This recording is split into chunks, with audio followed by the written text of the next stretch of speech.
On today's episode of the MilCom Founders Podcast, we'll meet Randy Mullen, founder of Sightline Ventures and Sightline Capital, a dual platform supporting high-impact, dual-use startups in the defense innovation ecosystem. At Sightline Ventures, Randy leads a tech-enabled team helping founders win DoD contracts across AI/ML, digital engineering, medtech, space, cyber, quantum, and advanced manufacturing. His team provides business development, capture, and proposal management services to accelerate growth through non-dilutive funding. At Sightline Capital, he invests directly in portfolio companies building for the front lines of national security as they scale into defense and commercial markets. Randy also serves as a contracting officer in the U.S. Air Force Reserve with over 15 years of experience in defense contracting. As an active duty officer, he led R&D at the National Reconnaissance Office for SIGINT platforms and served as lead contracting officer for a multi-billion-dollar satellite radar portfolio with deployments across Afghanistan, Iraq, Syria, Kuwait, Kosovo, and Jordan. Welcome to the MilCom Founders Podcast, where we champion and celebrate military community business founders. In each episode, we will talk with a MilCom business founder to learn how they work through various obstacles and opportunities in business and in life. I'm your host, Rod Loches. Let's meet today's guest.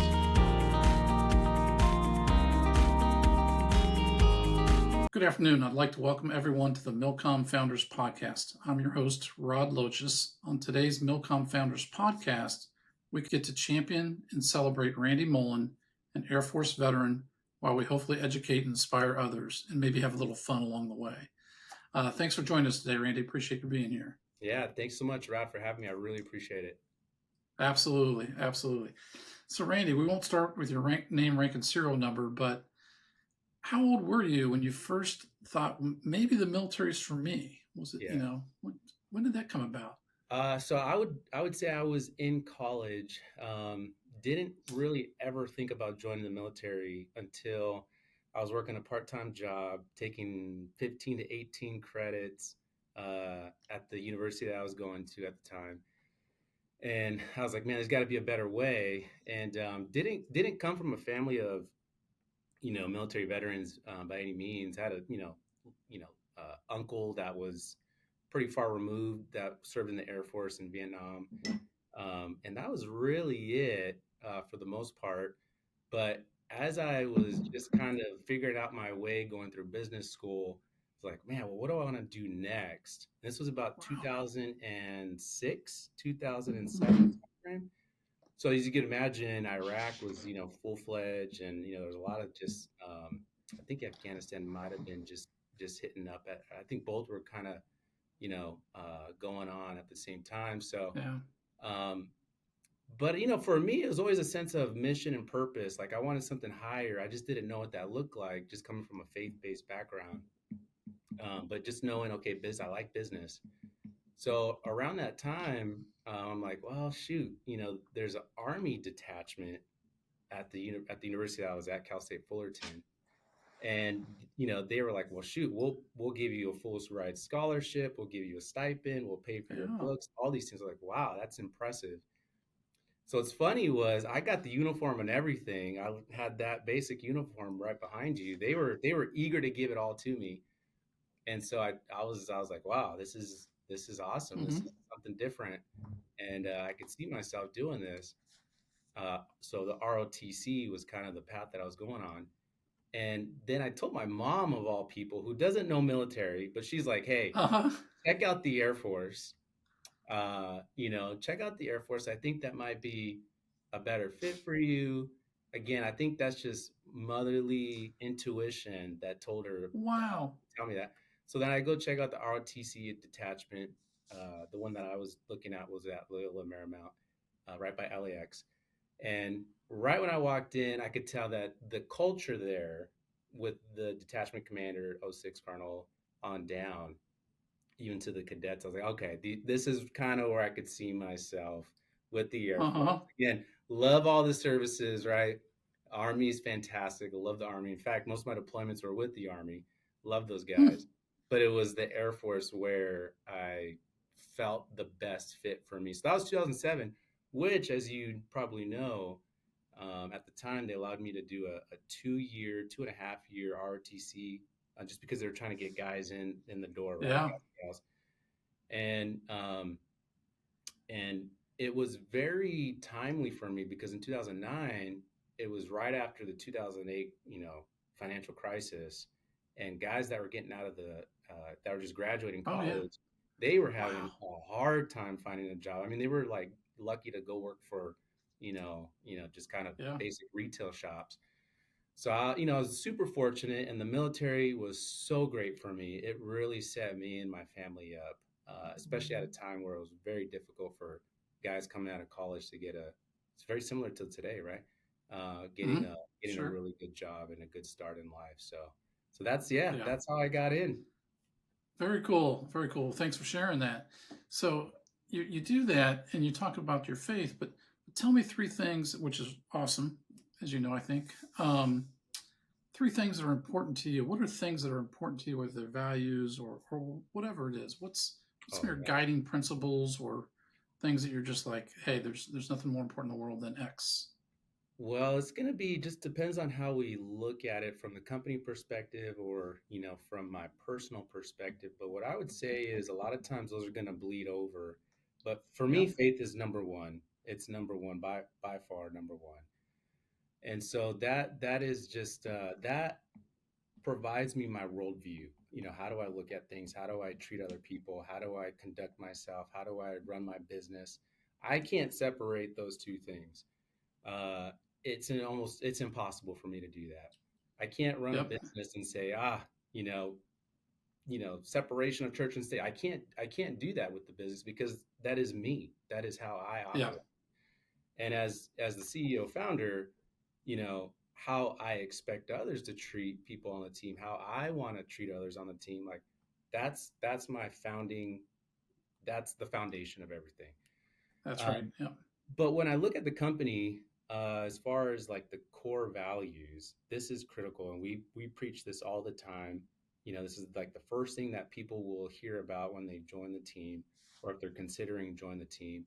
It's integrity first. We got to be able to Yep. have high trust, right? In this world of service, that you and I are somewhat similar in how we operate our companies, very service based, and if the trust factor has to be there, Yep. especially in finances, of course finances, and then especially in the the business line that I'm in, right? It's basically fractional business development, capture Hmm. proposal management work. It's that fractional aspect where you could kind of get folks that will sell you a lot of tell you a lot of things, say that they're going to do a lot of things for you and just don't deliver. uh, you know, that's the area where I'm like, hey, we don't want to be that. If Right.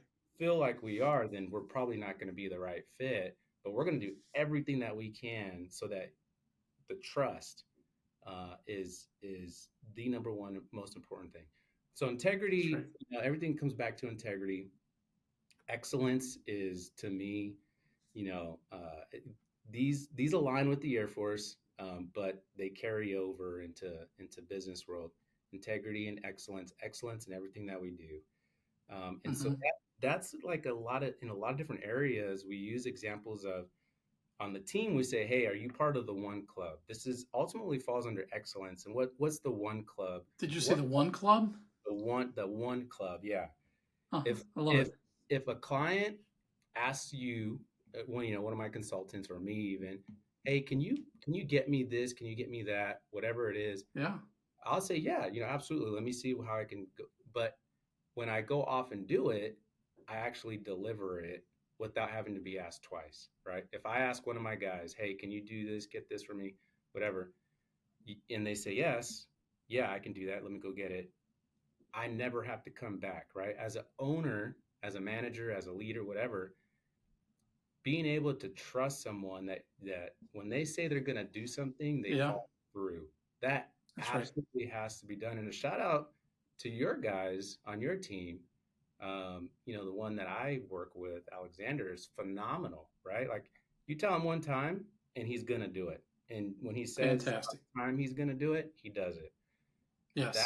That is a trait that is not common, actually. Um, Yep. and so for us, that is part of part of excellence that is critical.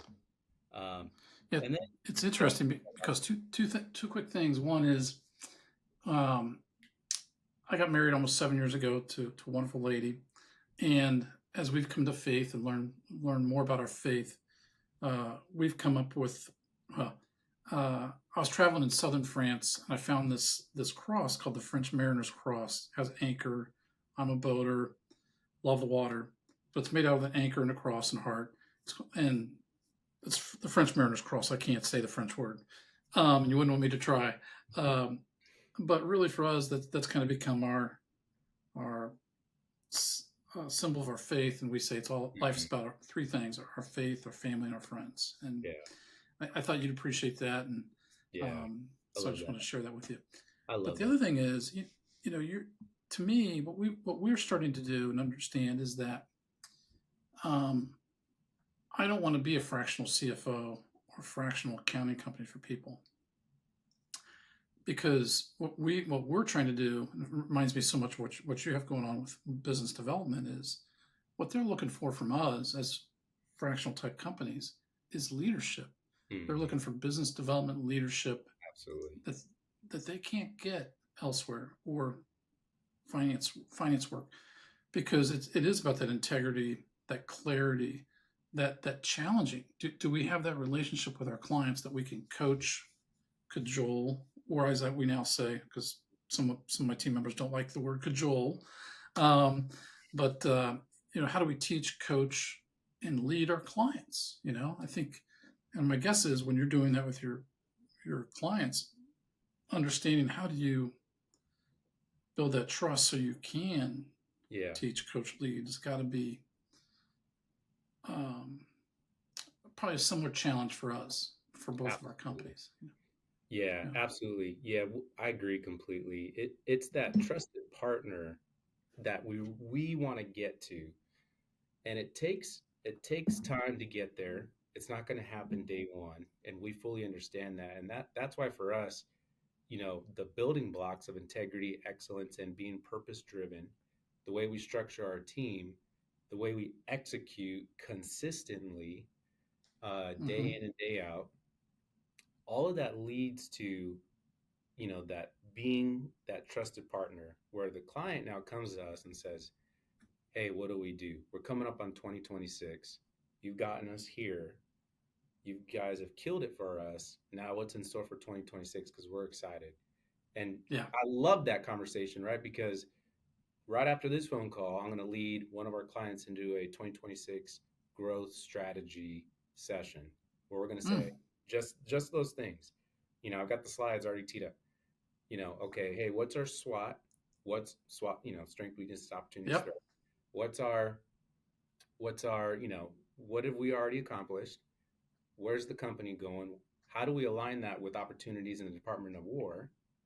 And who do we got to get in contact with? What other areas do we have to focus on, such as working with primes, working with different agencies within the Department of War? Is Yeah. DARPA, are we ready to go to DARPA? Are we ready to go to DIU? Are we ready for these other areas? And companies now they're like, okay, hey, man, we can't operate without you on the team. That's Mm-hmm. ultimately where we want to get and be with our clients.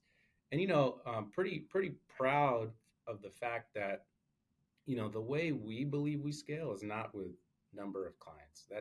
That to me is irrelevant. It's the quality of clients and how long they stay with us. And so the majority of our clients have been with us for 12 months or more. In fact, Awesome. most of them, the first, uh, the most of our clients that we've worked with from day one are still with us. Mm-hmm. So, that's, and they're month to month, right? They do not have to stay with us. They are not locked in with us for 6, 9, 12 months. I Yeah. mean, that's just not something that we do. And, and so we're pretty proud of that. But that takes a mindset and a culture of, hey, we're here to, bring it every single day.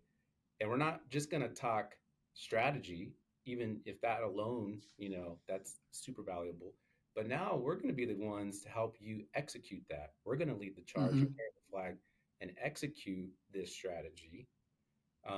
in partnership with our clients. And so it's an incredible value proposition for our portfolio companies that Yeah. that we're seeing, very, especially for those companies that have worked with us for 6, 9, 12 plus months, we're getting them to that explosive growth place in their company. And then now they're looking at things like, you know, huge phase 3 contracts. If they're looking for Wow. venture capital, a good venture capital, Series A, Series B, maybe seed, big seed round, we're helping them get there and position them for that explosive growth opportunity. And that gets us super excited. I mean, just before this phone call, we had one client that, expressed, hey, we just got notified of a big, big win, and Awesome. multi-million dollar win, which is fantastic. That we put in the work with them, we strategize with them, we position with them, and it's just when we get those phone calls, it's just fantastic, right? So we love that. Absolutely. That is great. One of the things I was noticing, I was reminded of the first time I looked at your site almost a year ago when we first met out in San Francisco at the Milvet Startups, was that your values are very front and center on your website. Mhm. Your faith is there on the front page of your website, Yeah. and it's quite frankly, it's Randy, it's refreshing to see that. And I know Natalie's listening, so I'm going to say I can't wait to talk to Natalie about finally implementing our values on the front of our site and moving forward with some of those things. So thanks for uh, something I learned today. Again, reminded me of that, and I'll be learning from that and acting on that soon. Yeah, I That's love for that. sure. I love that. And Yeah. there's really so many ways to weave in more even biblical principles into everyday business. Like I haven't even scratched the surface, to be honest with you. Hmm. That's an area that I'm digging deeper more and more. I'm reading books and seeing how other founders have, like, super successful founders, like Hobby Lobby guy. Uh, Yeah. he came out with the book. If you haven't read it, fantastic read. Highly recommend it. It's called Leadership, Not by the Book, and Uh, that's a great one. Help you kind of weave in more, Christian biblical principles into the business. And there's several others that are out there, but that's one that I've just finished. Fantastic book. So I'm excited. That gets me more and more excited to dig into that deeper. And yeah. why, right? Like if you're a military veteran founder, it's like, okay, why do I care about this? Well, being a founder, being a CEO, whatever you want to call yourself, like that's a lot of weight. Where, yeah, the Yep. military, a lot of military jobs, like it preps you for, the heaviness of being a CEO and a founder, right? Of starting That's right. something and birthing something. It's a lot of weight, a lot of sleepless nights can be. But if you just look at it and say, hey, this is what God has called me to do, and I'm just a steward of this. So whether Hmm. it's here tomorrow, like it's a big responsibility because I've got, payroll, and I got people that are got families and that are having That's kids and right. that are banking on this. Like you could look at that in one of two ways. You can say it's my responsibility and it's only my responsibility and I have to deliver and it's all on me and da da da da da. And you're gonna Hmm. lose sleep and you're gonna burn out and you're gonna, be tired or whatever. Or you say, hey, this is God's company. I'm gonna do everything I can. I work, work Saturdays, I work nights, That's right. but at the same time, at the end of the day, it's, hey, this is your company, God. Whatever you want me to do, I'm gonna do it. If you Hmm. want to expand it, fantastic. I'm your guy. If you want to keep it where it is, no problem. I'm your guy. That alone allows for a lot of freedom and a lot of peace where Yeah. a lot of companies, can get into some serious trouble when they think it's all on them, especially the CEO or founder. It's all on them to make it all happen. It's like, man, there's a lot of freedom Hmm. in that approach. So something to consider for folks, especially if they have a faith-based background, just to think about, how am I running this business? Am I doing it for me? Am I doing it for kingdom purposes? Hmm. What is the why? Ultimately, you will get to asking yourself that question when you're That's working right. Saturdays and Sundays for months on end. Why am I doing this? What's the bigger Yep. reason? And your family will too. Yeah. Oh, absolutely. Yeah, Yeah. Yeah. And to be definitely. in line with your family and your faith is everything. That's for sure. That's for sure. So the I will ask you real quick. What's one thing that most people don't know about Randy Mullen? Something. Well, I'll say um, they'll quickly learn about it when they get to know me. I'm the biggest Dodgers fan. That is the team that I grew up. My dad taking me to Dodger Stadium, sitting up in the nosebleeds, just the best, or even outfield, just the best memories of um, Chavez Ravine, and they're doing great. So it's a good Yeah, time to be a Dodger fan. it is. It is. I grew up with a big red machine down in Cincinnati, Oh, okay. and I can still name the starters from 1973 through 76, but that was a great team, a great time to be there. And I also remember watching Hank Aaron hit like 7-11 or something in Riverfront, the Jeez. old Cincinnati Stadium, and everybody was going nuts. They wanted them to do it again. It was really cool. It was really cool to see. That's So awesome. that's neat. Yeah.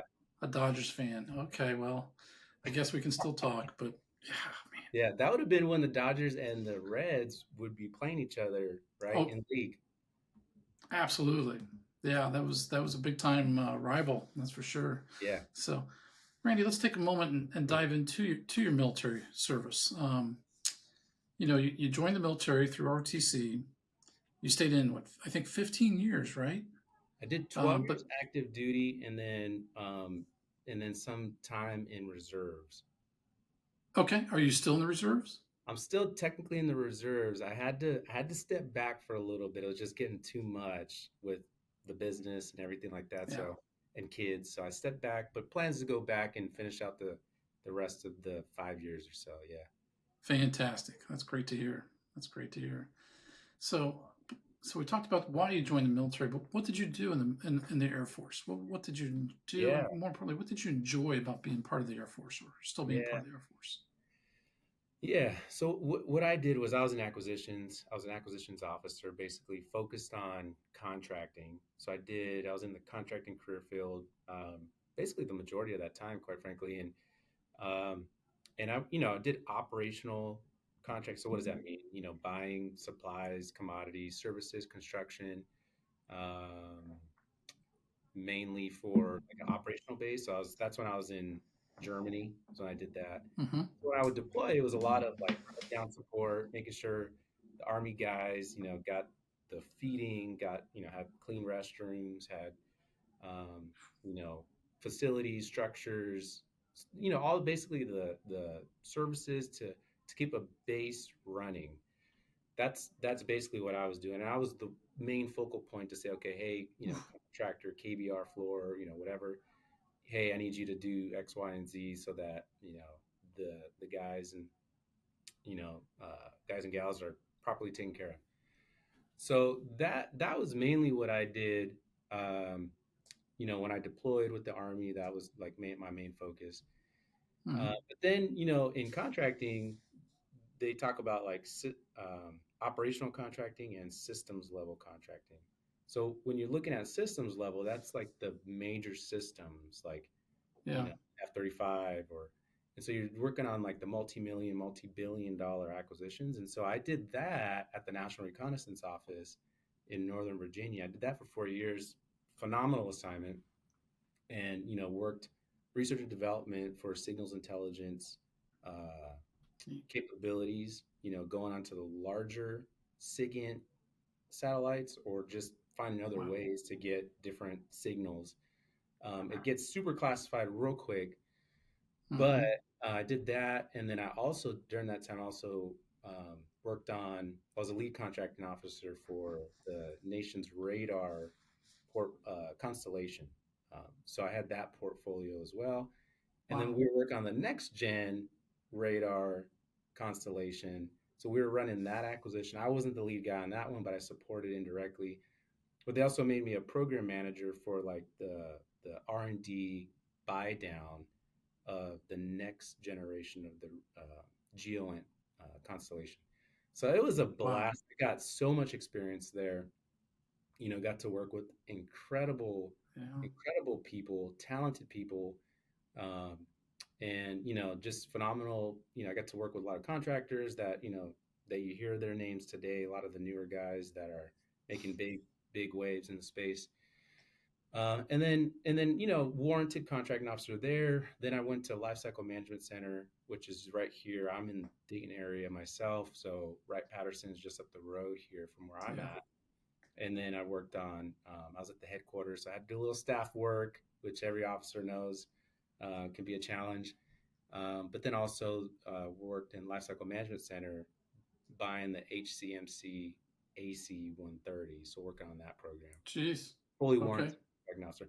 So it was a lot of the procurement. So what you're seeing today on like all the acquisition changes, um, could kind of understand what's going on there because we were the execution arm for the Air Force of, Mm-hmm. basically turning dollars that Congress appropriates into contracts and then Yeah. ultimately into systems that are fielded for the warfighter. So that was my my piece. And part of fantastic teams, right? So it's not a one man show by any means, but it's the person that's creating and signing and administering the contracts.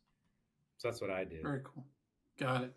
And in your time in the Air Force, give me an example of a great leader or something that you learned in the military that's continued to help you grow till this day, Yeah, or both. yeah. One leader, one of the leader, the leader that stands out the most to me is a guy by the name of Damian Wilborn. I'll send this to him and he'll appreciate it. But he was the leader that I respected the most because he not only talked about good leadership, great leadership. He not only talked about, but he lived it, right? So the leaders that I saw, I always had a challenge with leaders that I saw that would talk a lot of a lot of goodness, but then they're for life circumstances happen. I get it, but like they're on their second or third or fourth wife, and I'm just like, or they're like way overweight, and it's like I'd always had a hard time balancing those things out. Mm-hmm. Um, but this was a guy that would talk about, hey, family first, but then live it. Right.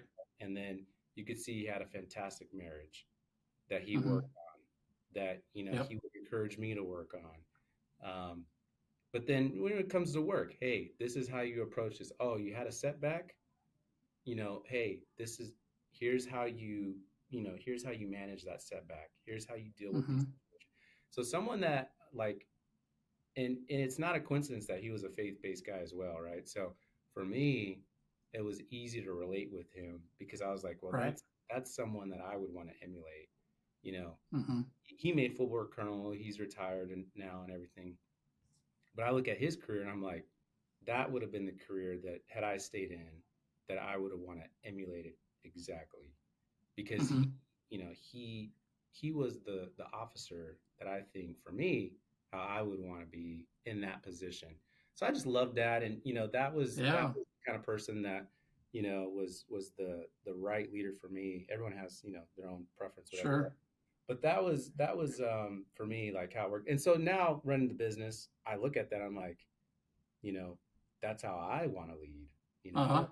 I got to be able to, if I'm going to say, hey, Yeah. family first, like I gotta respect that, right? Like I gotta That's right.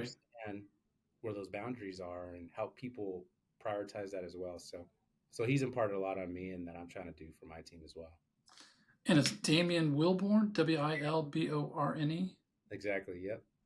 Got it. Okay. Very cool. Very cool. Well, maybe he's on LinkedIn, but if he's retired, he may be like, I don't need that stuff. So that'd be interesting just to see. That's really cool. That's Yeah. great to have those mentors who care about I'll say the 360 of a person, and not just professional development, but the personal development as well. And it sounds like Colonel Wilborn did that. So that's really cool. Thank you. And what's an example of something that you learned, maybe he taught you, that's helped you succeed? Yeah, I recently had a conversation with him and what stood out to me was, he's like, yeah, I could go do this, I could go do that. There's a lot of opportunities that are out there for him. But he had a lot of contentment just saying, hey, I'm enjoying what I'm doing. I'm exactly where I need to be. And it's like, man, not a lot of people can say that where, Yeah. a lot of people will get shiny object syndrome. Oh, I should be doing this. Hey, I'm here in my career. I should be further along, or, whatever the case may be. A lot of people, they just get distracted. Where I've always seen Colonel Wilborn as someone that says, no, God has me here in this position for a reason. Mm-hmm. I'm going to do my best that I can in this position. And wherever God has me to go next, that's where I'm going to go. And I'm going to be content there. I'm going to give my best. I'm not going to be, worried or consumed or, having thoughts of, man, I should be over here instead of here. So that to me is one of the biggest reasons why he's been super successful in his career, why he continues to be successful. And that for me is something that I take away. It's like, okay, goes back to being a steward of wherever you're at, whatever God has given you.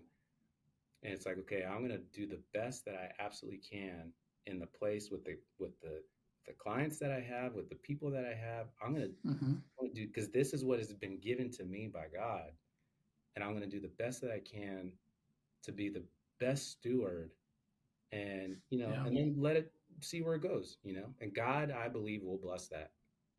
Mm-hmm. Be in the moment, it sounds like. Hmm. Is that is that Definitely. a good way? Yeah. Very Yeah. cool. And being content where you are and taking care of the basics and everything else take care of itself. Yeah. Hmm. It is amazing for me too, is that Randy is, well, first of all, it's my younger brother's birthday. Randy is his name, yesterday. So he lives out in Alaska.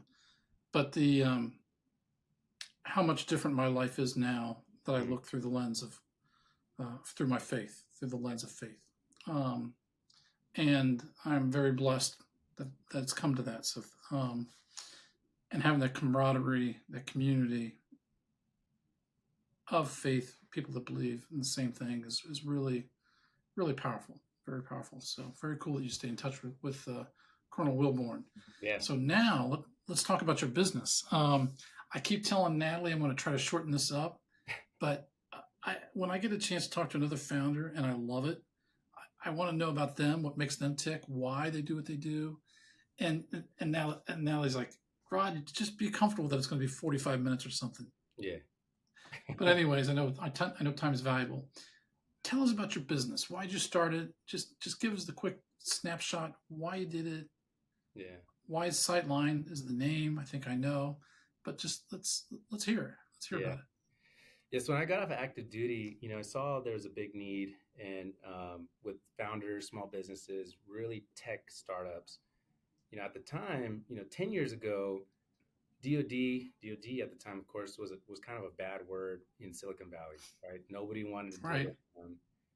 But 7 years ago ish, maybe six, that started shifting. A bunch of reasons, Mm-hmm. but I'll shorten it. It shifted, and people said, "Oh, actually, there's this whole dual use path that can really accelerate our company growth by more revenue, more applications, more traction." And so then it got really high demand, especially 2019, 2020, 2021. It was just like, wow, okay, Mm-hmm. everyone's moving in this direction. And the programs that we were going for after, they were pretty accessible. Most people are going to now know SBIRs, Small Business Innovation Research, which right now it's being worked for reauthorization by Congress, but has been a program in the last 5-6 years that has like opened the floodgates for founders, tech startups to really work with the Department of Defense, Department of War. So when I realized, I was like, man, I understand. Like I did 12 rigorous years of acquisitions, right? It wasn't just like the same thing 12 years in a row. It was, Yeah. okay, hey, I understand the acquisition landscape. I understand who's who in the sandbox. Got a pretty decent network. Okay. So 2022, I said, well, you know what? I kind of want to have my own vision, mission, and values. I want to set that framework of what those vision, mission, and values for Sightline looks like. Mm-hmm. And so, very specific, very faith based, as you can obviously tell already. And then, and again, that weaves across every aspect of the company. But you know, how we got to the name of Sightline was, I want to show a company a clear picture when you look at a like a rifle or a handgun, whatever. You have your Yeah. front sight and your back sight. If you got to align those two to hit the target, you have to. I mean, you can shoot from the hip and maybe right, but if you don't align those two targets, you're going to be off. Well, I want to be Yep. that partner with the small business to help align the front and the rear targets on a rifle or a handgun, whatever. And Yep. so the metaphor is, hey, we're going to help you get opportunities on target. Um, and so we've developed a team that is, has all different kinds of background, diversity of experience. So I'm the acquisition guy. Mm-hmm. We got a guy, Marine EOD tech, infantry guy. We got a guy that, a retired Air Force chief that did bio, chemical and med group this and was in China Wow. during COVID, and just guys with another guy that was F-35 maintainer, F-16 maintainer, then another guy that, strong med tech background, then another guy, da da da. So all these like very specific by design. So when a company says, "Hey, we want to work with the DoD," okay, hey guys, what do you think about this tech? Is it going to Mm-hmm. solve a warfighter need? First and foremost, right? Don't Nothing else matters except for is it going to solve a warfighter need? Because we all wore the uniform and we know, oh man, Right. some of these things are like we could be doing things way better a lot of Mm-hmm. times. And who is innovating? Is it the DoD and the large primes? God love them, but they are. But what's where the innovation is really happening, and there's a lot of data behind this, is the Silicon Valley type companies. Austin's a big Right. hub. Um, DC metro area is a big hub for innovation, but these innovative companies that are oftentimes venture backed or they're already making traction within the commercial marketplace, like that's where the innovation is like accelerating incredibly fast. Mm-hmm. And so for someone that's worn the uniform, we get it, what the warfighter needs, we understand it. But then at a higher level for national security, I'm a big believer. I know a lot of people are in this space that the United States is the best country in the world, and I want it to remain that way. So technological supremacy has to be the number one thing to allow us to remain the number one country in the That's right. world. It's not going to, my opinion, it's not going to be the economy. It's not going to be um, the size of the military. Like that's sort of becoming the size is sort of becoming irrelevant. It's the technological supremacy of how we can deploy capabilities across the world that's going to be the game changer. We can't compete on size when you look at China, Mm-hmm. but we can when Right. you look at technology and Right. how we can mass produce. So like Anduril, that's why they're building that big factory here in Ohio, is because it's all about mass production of robotics. I That's how didn't realize that. war. That's how and that's how Palmer Luckey, he's making a big bet on that's how we win the next war. And I'm a big believer in that. It's Yep. robotics, AI, cybersecurity is a big one. A lot of those different elements. That's how we win the next war. So that's Uh how Statline came about. I don't know huh. if did I fully answer the question? Yes, you did. Absolutely. Yeah. Both of them probably. I asked too many questions at once. I know that. Sorry about that. Um, no, that's cool. In fact, I saw Anduril advertising at Ohio State Stadium this year. Yeah. I thought, well, why are they doing that? Now I know why. Because they're probably trying to get 100 of those Ohio State engineers to Mhm. work at their plant somewhere probably close by, right? Absolutely.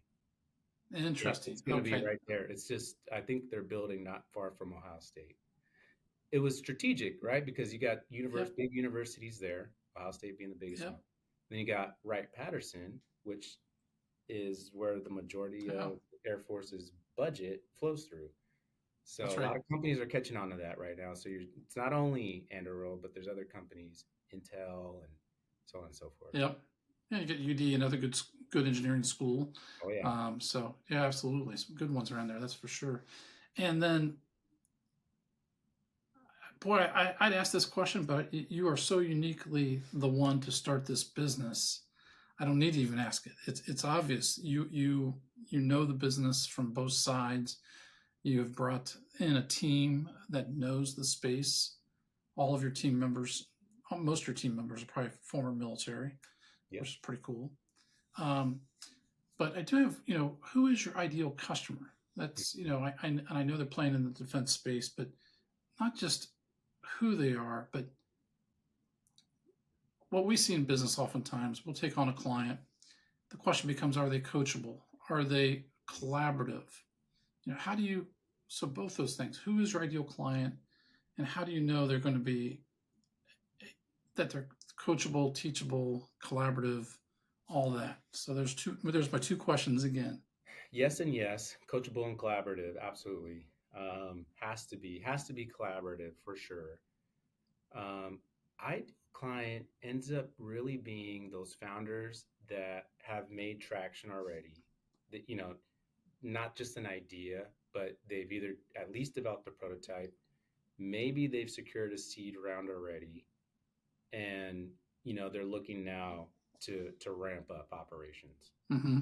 We're not the free service, right? And there's organizations out there that are the free service, and I'll hand them over, and they're great, but they're not going to do the work for the company. So that's where we step in, you know, and we'll do a lot of the legwork for the company, to include the proposal side of the house, which is a big value add.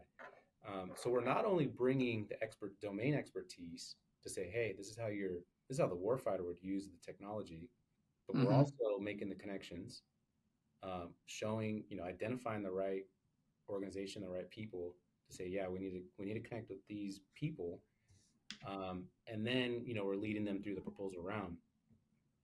So our team is going to be focused on those companies that are already have traction. Again, maybe seed round. So we like that, right? We like those companies that are just there because now we know we can help them get to Series A, Series B. We Mm-hmm. know we can. We know we can. Um, then there's the other company type of company where it's like established small business, a company that's already been in existence for 10, 20, 30 years. We got a company in our Wow. portfolio that's been in existence for 50 years, but they're like, hey, we want to weave in more research and development, R&D type opportunities. You'll hear it referred to as non-dilutive as well, but basically we want to use the different programs like SBIR. There's other BAAs, other CSOs, broad agency announcements, commercial solutions offerings, that will allow a company to develop or improve or create a new product line. Instead of using independent research Mm-hmm. and development dollars, IRAD, they can use the government's money to help build up a technology. And so those companies see the value as well. So we love working with established small businesses. We also love working with those companies that have already developed a little bit of traction and are ready to Yeah. take it to the next level. And we love those that they say, hey, you help us get to explosive growth and give me the plan. Okay, let's do this collaboratively and execute and move out. That's where we love to play. So we don't care what industry, quite frankly. We've got the guys on the team that can go in any industry, any direction. Mm-hmm. We just want those companies that are ready to get to work, get in the trenches, and start winning as much as possible. Yeah. That's where we And like. are they mostly product companies? Are they product and service? Yeah, Where's your hyper niche? Where's that? yeah. It's gonna be hardware, software. Service ends up being very, very, very challenging. So pure service company, we typically stay away from those unless Got it. they've got a clear path to a product. Uh, we like hardware and software, and we like the mix of those two. And Mm-hmm.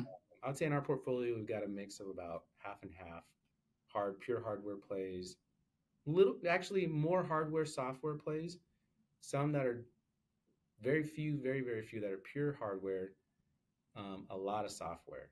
So a lot of Yeah. software tech companies. As you can imagine, AI plus cybersecurity is a big growing area. Yeah.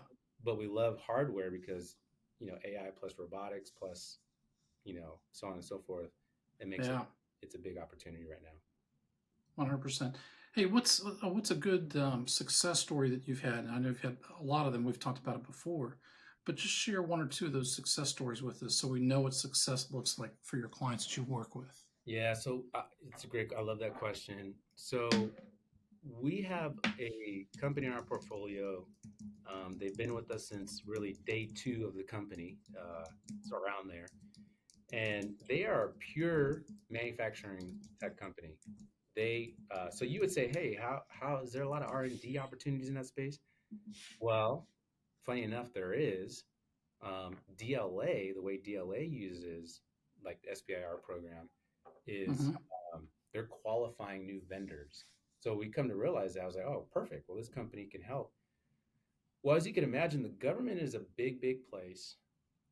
B2 program office, one of the biggest issues within the Department of War are obsolescent and hard to source spare parts. Like that is what's keeping mission capability rates down significantly. Mm-hmm. So, you got these big, big manufacturing companies, the one off, two off, especially for these old platforms, C-130, um, uh, Yeah. C-17. Like there's a ton, like the B-52 is still flying. That's from the 50s, I believe. Might Right. earlier. These are still aircraft that are flying. The B-2, I mean, I think that was, I don't know exactly when that came out, but that's decades old. Anyways, but these are national assets, especially B2, where, as you remember earlier this year, Operation Midnight Hammer, they flew a bunch of B2s. But going back, B2 program office was having a hard time sourcing these spare parts. Mm-hmm. Um, well, DLA, they weren't talking. DLA and the B2 program office, they weren't talking. And so you literally had, we can't get into numbers and things like that, but you literally had B2 aircraft sitting on you know, in Mm-hmm. hangar, unable to fly because of these spare parts that the OEMs did not want to just stand up a line because they're looking for the thousands and they want to mass Yeah. produce products. So long story short, our client delivered a product and said, hey, here it is. DLA, B2, get to talking. How do you qualify it? How can you put it on the aircraft? Here it is. You're not going to waste any time. It's just now it's a bureaucracy thing at this point. Well, Mm-hmm. that was before Operation Midnight Hammer, where they sent these B2s overseas into Iran, right? That was before that.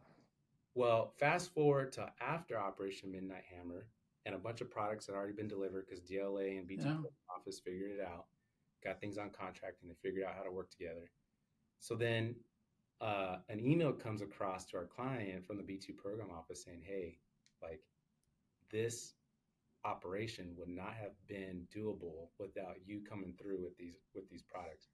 And that was all done via the Wow. opportunity that we said, hey, we're not the heroes. Like the client, B2 guys, like those guys are the heroes, but it's just validation of, hey, what we're doing is impacting, literally impacting operations that are happening at a national global scale. Now that is something that we're super proud to be a part of, and that's what it's all Sure. about, is to be able to deliver capabilities. Whatever vehicle, contract vehicle, opportunity, like we understand what those are, and we Yeah. can navigate through them. But it's the company, it's the client, it's the manufacturing company, it's the B2 guys. Like those are the heroes that are making it happen. DLA to include DLA as well. So we're just Mm-hmm. happy to be Wow. part of it. Yeah. Congratulations. That's really cool. And thank you because you played a part in keeping our world safe. So I mean, think about that mission. That's what gets us super excited. I mean, seriously, just that's what just gets a us. little mission. Yeah, that gets us like Yeah. revved up to continue in this space. So we love that. Absolutely. Congratulations. So I know our time's short, Randy, and I apologize. Like I said, when I I went long. talk to you business founders, I go on forever. But what's some advice you'd offer to other veteran entrepreneurs either thinking about getting business or just starting? what's some words of insights and experience that you would share with those men and women? Yeah. Some advice that I would say is, kind of know what you're getting into. Know that it's not for everyone. You know, sometimes, if like for those folks that are just getting out of the military, for example, joining a company can sometimes just be a better path. Just to say, hey, Mm-hmm. I'm buy myself some time to figure out what I want to do. You're not losing that much time. You're gaining a lot of experience. So that maybe one day when you do start a business, like you have a better foundation. But just know, like, starting a company is going to be probably one of the hardest things that you can do. You know, it's going to take a lot of your nights and weekends. You're going to miss family time, and Mm-hmm. when you have your own family, if you have your own family, like it's going to be a challenge. Like there is no Yeah. such thing as balance. I mean, Mm-hmm. people want to talk about it. I get it. But when you're the owner, when you're the founder, you're the one that has to like make That's it right. make everything come together. You're wearing 10 different hats, at least initially, to get your Yeah. company off the ground. And it's not an easy thing to do. And so again, I say it's not for everyone. No, if you're a better number two, or if you really are the hard charging type, like then you got to do it eventually. But Mm-hmm. sometimes a entrepreneur is just as valuable, can make even more money Yeah. than if they started their own company. Because if that person, if they structured their compensation, package well, then they can take advantage of some of the opportunities where they're helping to grow the business. So that Yep. could be another way to do it. And I see a lot of people being super successful with that approach. So, so I would say, if you're thinking about it, fantastic. Obviously, pray about it. Make sure you and your wife are on. Which, by the way, we didn't talk Yeah. about this, Rod, but that's the only way that I'm able to do what I'm doing is because of my wife. And I know you probably Is feel that the same. right? Yeah, Yep. absolutely. I mean, for kids, that I take fatherhood very seriously. I take, being a husband very serious.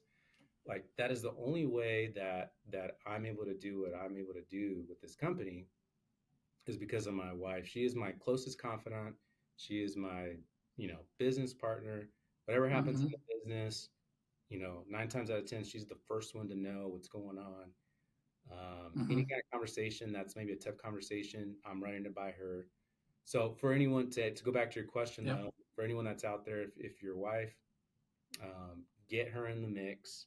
She's got to know Yep. what's going on. She's got to be involved because there's going to be nights and weekends where you gotta That's right. do the work, and she's gonna have to pick up the slack, and that's a hard thing for a lot of people. Mm-hmm. So I would say that's my Yeah. number one advice. If you're married, make sure your wife is involved and is bought in from day one. If she's not, you're not ready to Yeah. start it. Yeah. It's a great insight, because we say no surprises. What surprises are typically good for a business? Oh, hey, here's a new contract.